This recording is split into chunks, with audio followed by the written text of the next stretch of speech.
Que faire en cas de courbature?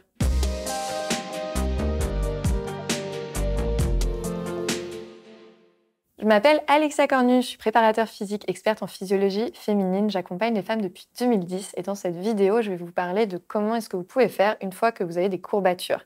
Dans une vidéo précédente, j'avais expliqué qu'est-ce qu'étaient exactement les courbatures et pourquoi est-ce que vous en aviez. Dans cette vidéo, on va voir comment les traiter.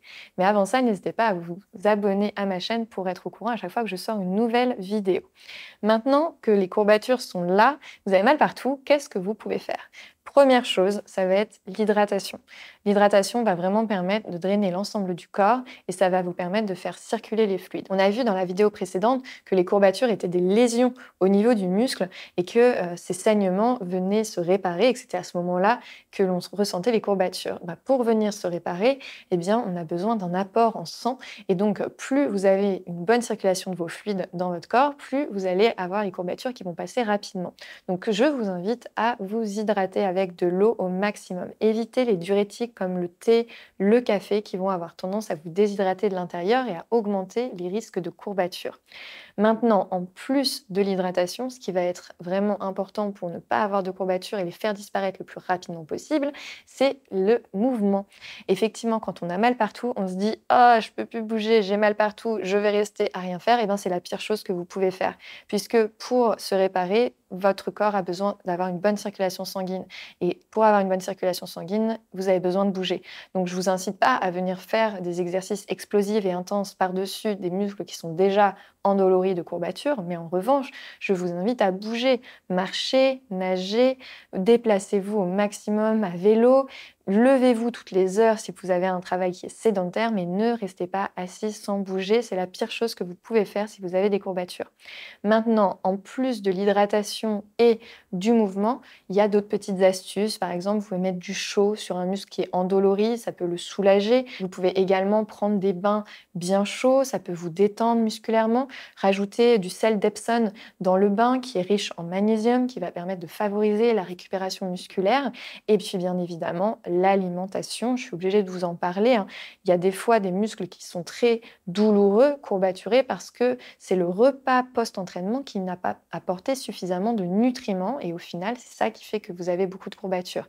D'ailleurs, je fais une petite aparté. Si vous êtes dans une pratique sportive régulière et que vous avez toujours des courbatures, potentiellement, au niveau de l'hydratation et de l'alimentation, c'est pas bon. Si vous faites régulièrement un sport, surtout si c'est un sport santé, avec peu d'impact ou qui n'est pas violent et que vous avez en permanence des courbatures, c'est potentiellement que vous ne mangez pas suffisamment de protéines et de glucides en récupération.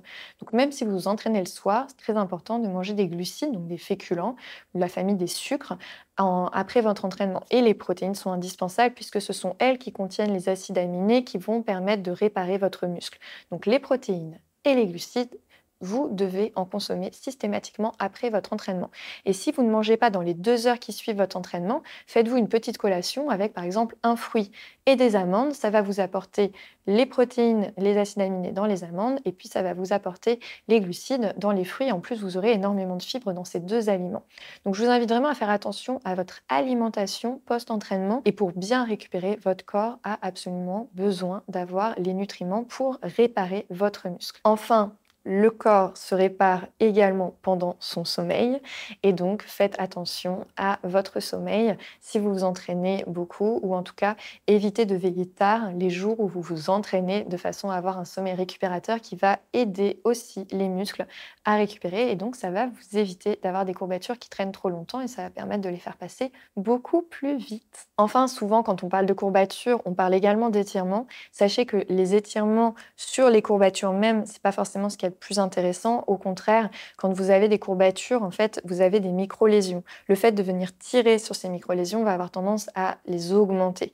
Et donc, au final, de faire des longues séances d'étirement sur un corps qui est courbaturé peut empirer, entre guillemets, augmenter ces lésions et faire que les courbatures vont durer plus longtemps. Donc, c'est important de faire du mouvement, donc de la mobilité totalement OK, éventuellement aussi de l'automassage, mais léger, sans trop forcer.